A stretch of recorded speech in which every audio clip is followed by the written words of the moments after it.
starring Lee Marvin.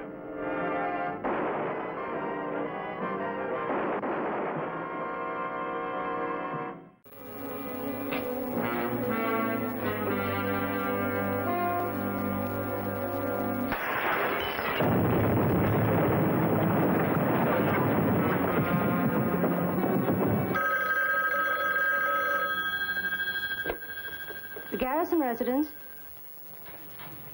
Who shall I say is calling? All right, just a moment, please. It's for you, Mrs. Garrison. He won't give his name, says it's confidential. Oh, darling, don't think you had about enough for one evening? Just trying to build up an immunity. Thank you, Evelyn. Hello. Somebody just threw a bomb through the window of your shop at Dearborn and Clay. Who is this? An insurance salesman. The premium's $85,000. Pay it and we guarantee safe operation to your cleaning plant and shops. What? 48 hours, Mrs. Garrison. You'll hear from us. Oh, and by the way, don't phone the police. There's nothing they can do except make us unhappy. And when we're unhappy, you'll be unhappy.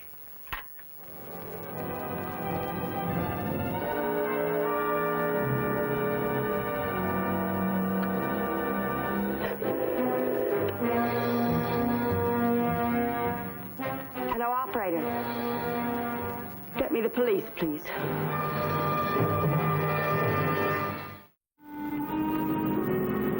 Trouble, like people, comes in all shapes and dimensions.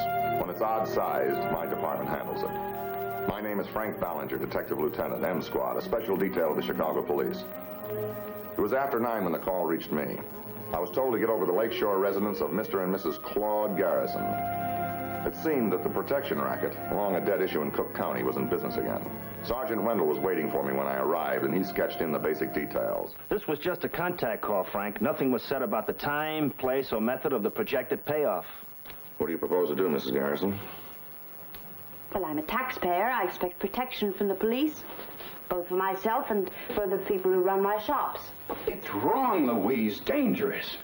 My husband, as you can see, is a chronic worrier. They made it very clear what would happen if we involved the police. Well, it's up to us to see that they don't make good on those threats, Mr. Garrison. Lieutenant, we have over 100 cleaning shops in the enterprise chain. No matter how good your department is, an organized gang of hoodlums could easily do more than $85,000 worth of damage. Simple arithmetic. Not to me, it isn't. I operate enterprise. I make the decisions. We know that, my love. Understand, Lieutenant, this is a matter of principle, not economics.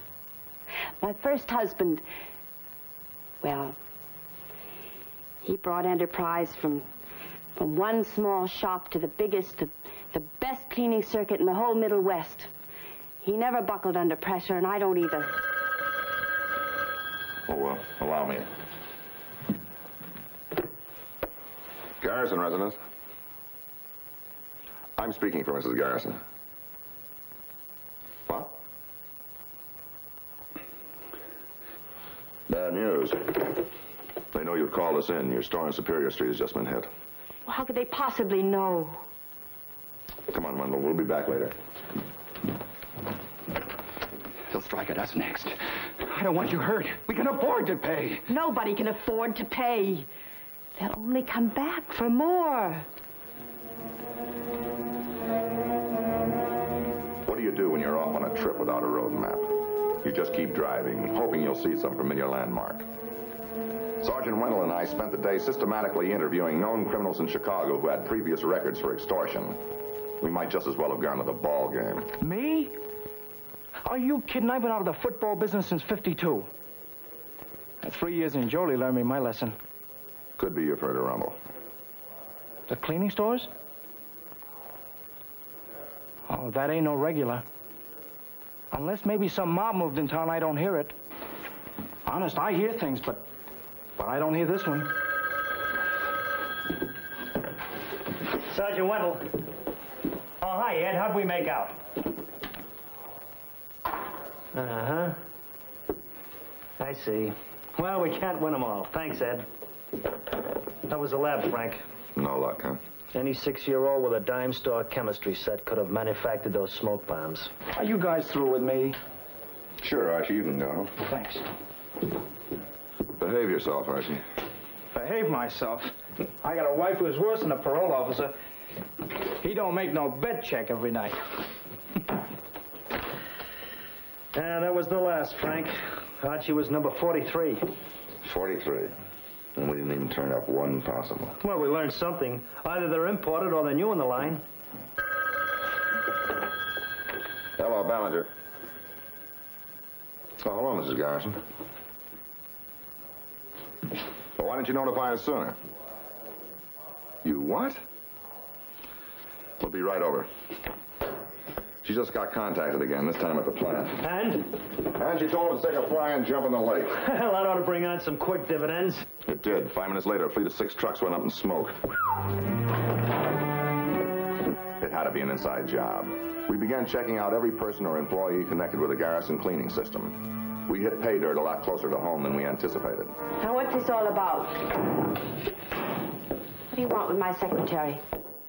We believe that this is an inside job. You mean you think that Evelyn... Well, I never heard of anything so ridiculous in my whole life. Evelyn has been with me for 3 years. She writes my signature. She cashes my checks. She has access to my safe. She's been like a daughter to me. Your secretary has a police record. She was convicted of receiving stolen articles and harboring a fugitive. She spent 18 months in the House of Correction. Evelyn, that's not true. I was married to a man who couldn't stay out of trouble. He's dead now, so is that part of my life. I'm sorry, Mrs. Garrison. You've been so good to me. But one thing you've got to believe. I've had nothing to do with the shakedown. Yes, of course I believe you. I wouldn't do anything to hurt you. Not anything. I'll get my things and clear out. No. No, you'll do no such thing. Evelyn has proved herself to me. If she says she's innocent, then I believe her. Nobody is accusing Miss Rankin. We merely want to ask her some questions. Well, you're not going to. Claude and I'll do all you advise about the money. That is your business. Evelyn isn't. Good day, Lieutenant. Thank you, Mrs. Garrison. Thank you very much.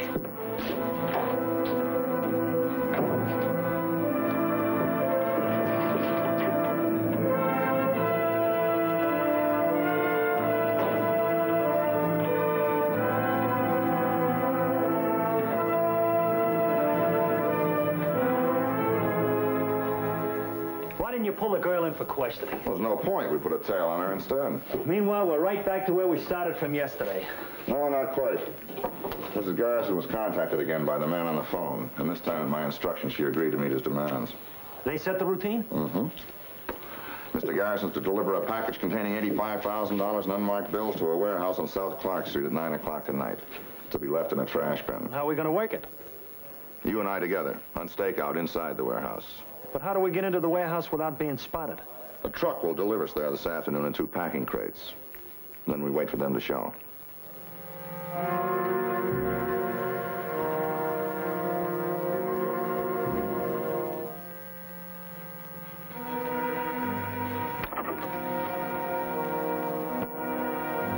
Right on time.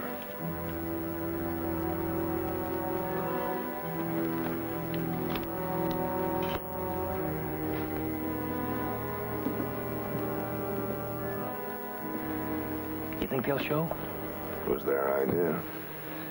Could be a dry run, Frank. We'll wait and see.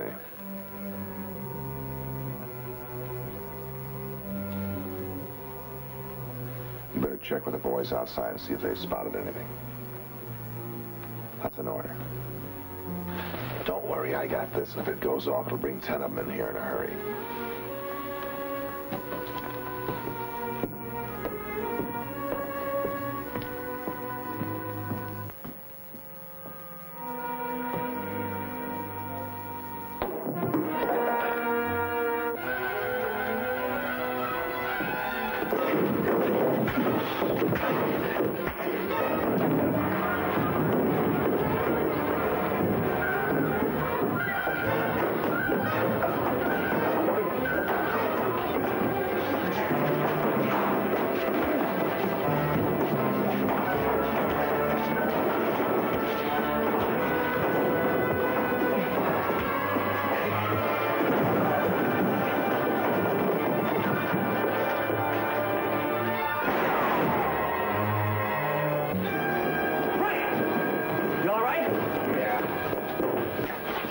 to us.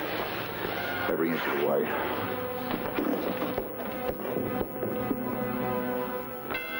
It's Claude now. Mrs. Garrison, where's your husband? I don't know. He's not back yet. He dropped the money off 3 hours ago. Has he phoned? No. What's keeping him? I'm getting frightened now. Our men saw him leave the warehouse, get into his car, and drive away.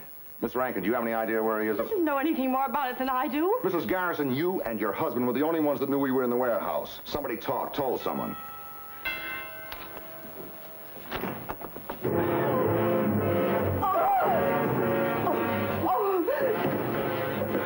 He's been beaten. Get an ambulance.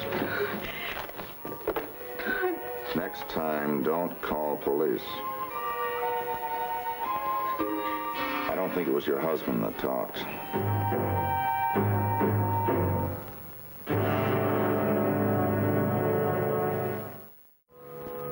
Mrs. Garrison refused to let her husband go to the hospital. His injuries were painful, but not serious.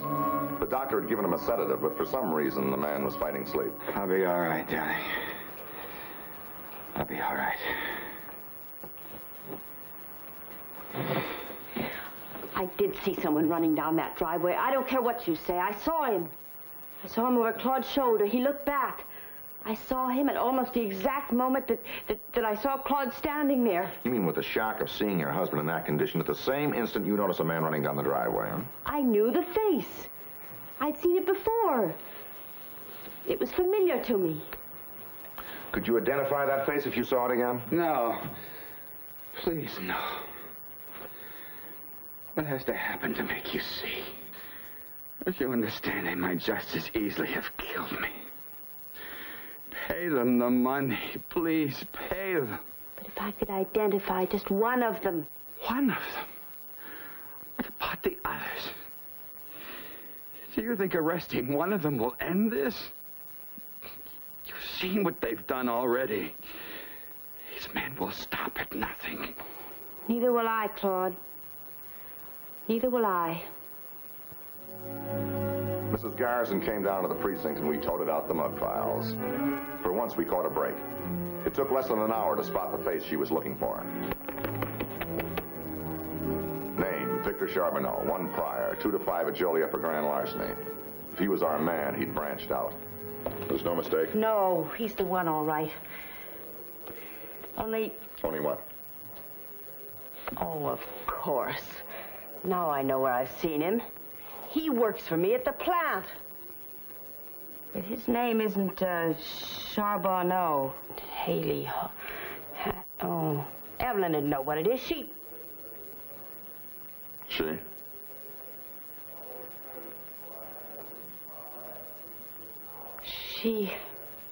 She recommended him for the job.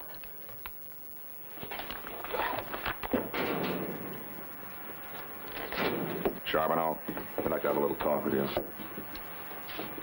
You got the wrong man. My name's Heffley. We got a set of fingerprints on file downtown that'll give you a strong argument.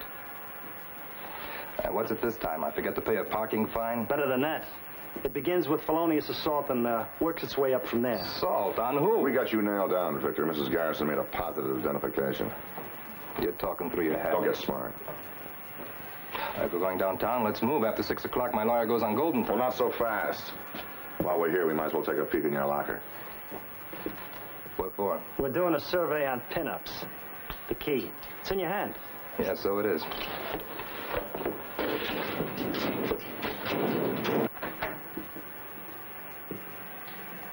Prussic acid, dye. Well, you know the junk a guy collects. And this, I presume, would be a smoke bomb. Just keeping it for a guy. Didn't say what it was for, I didn't ask. Yeah, we'd like to meet him. He left town. You should have left with him. Let's go, Charbonneau. Victor. On this, you better come along with us. But she's got nothing to do with any of this. You're in no position to give character references. Now get him out of here. You better get your coat.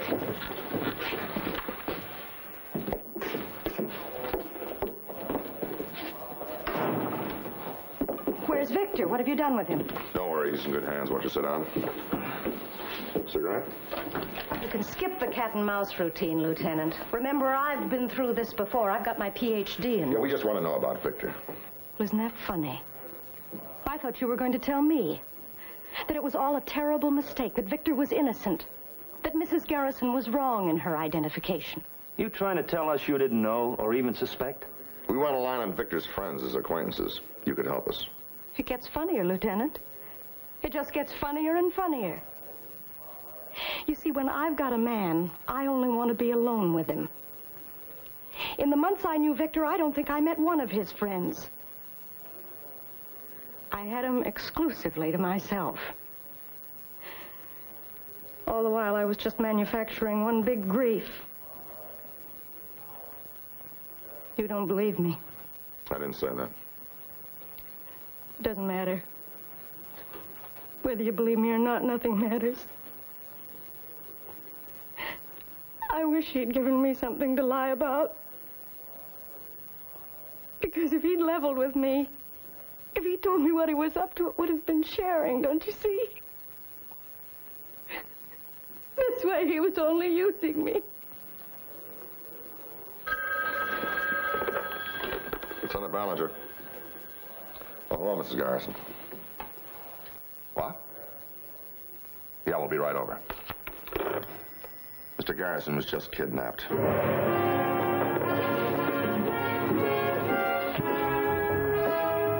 I'm to blame. I'm to blame for everything. It wasn't Claude's fight. I forced it on him. It was my money. It was my business. Yet Claude's the one who had to suffer the most.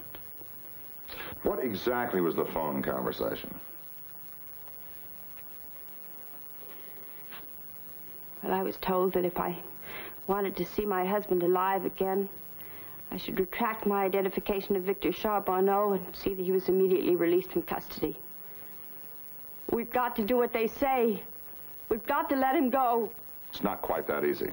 But they'll kill him. We can't stand by and let that happen, don't you understand? Mrs. Garrison. If Claude dies, I'll be responsible.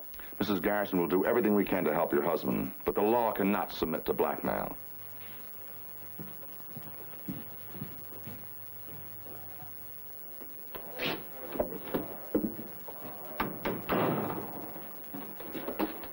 Oh, baby, I'm sorry about this. No, don't touch me.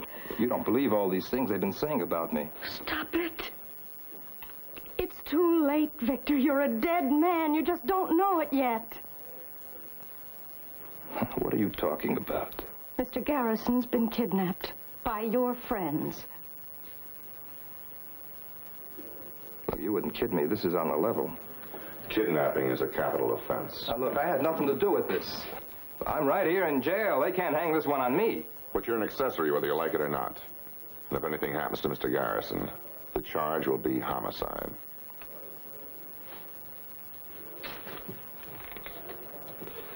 Those jerks, those stupid jerks. What am I going to do? Don't you know? No, you mean sing? Would you rather go to the chair? Look, I never copped out in my life, not once. That's very noble, Victor. I'll put that on your tombstone.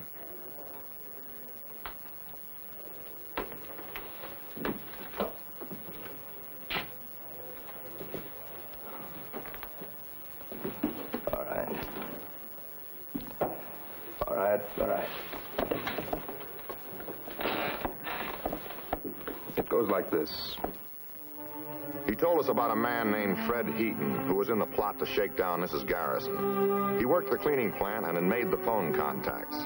He was at the warehouse now where Garrison was hidden. Heaton? This is the police. We got the place surrounded. You don't have a chance. Come on out. All right, Heaton, we're coming in. I wouldn't do that if I were you, cop. You don't want anything to happen to Garrison. You won't hurt him. You're taking a big chance on somebody else's life. Not so big. What do you think brought us here? Victor made his singing debut tonight. He was in good voice, didn't miss a note. You're lying. Victor wouldn't spill. To save his own neck, he wouldn't. If you're interested in saving yours, you'll throw down your gun and come out with your hands up. Sorry, we haven't got a chance. No, we can still make it. You're gone crazy. You get us both killed. Give me that gun. You're crazy.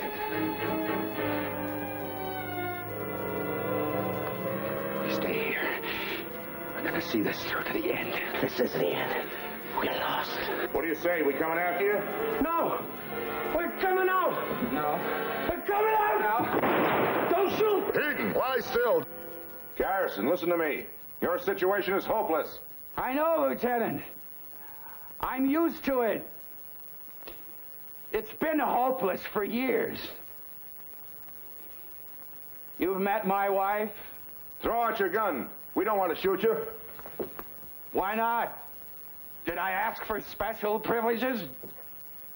I'm sorry, Lieutenant. I can't quit now. I couldn't face her in the 8.5 miserable years of our marriage. I've never had one private thought.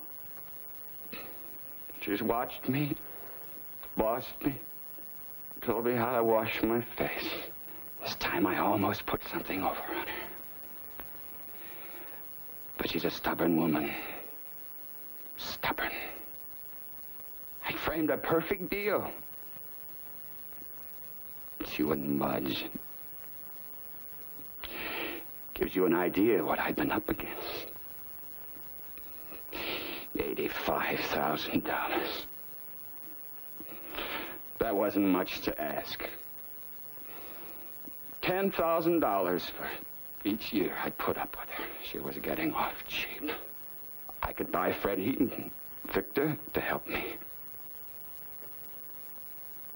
Not her. Can we get it over with, Lieutenant? You don't want me to shoot you, Garrison? You're wrong. I want something all my very own. Just once. Sorry, Garrison. I'm afraid we can't oblige you.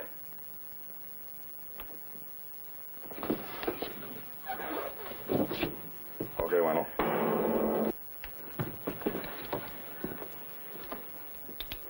Let's go, mister. It's been a real fiasco, hasn't it? I couldn't even get myself killed. Well, there's one comfort. She can't follow me to prison.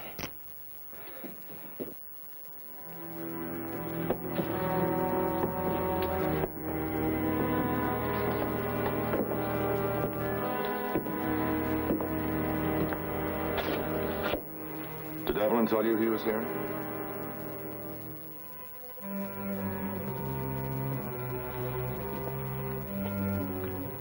What have I done to him? He hates me. I always thought we had a life together. I always tried to do the best for us. I need him.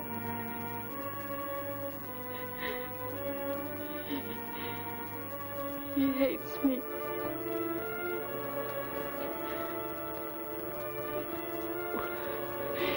What did I do wrong? Maybe you should have let him know that you needed him. Sometimes nobody wins, and you're just a cop who's done his job.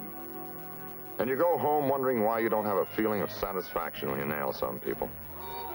All of Mrs. Garrison's money couldn't keep her husband out of prison. She knew that he was sick and stood by him. It was one of those tragedies that can happen anywhere, in big cities and in small towns, even in my town.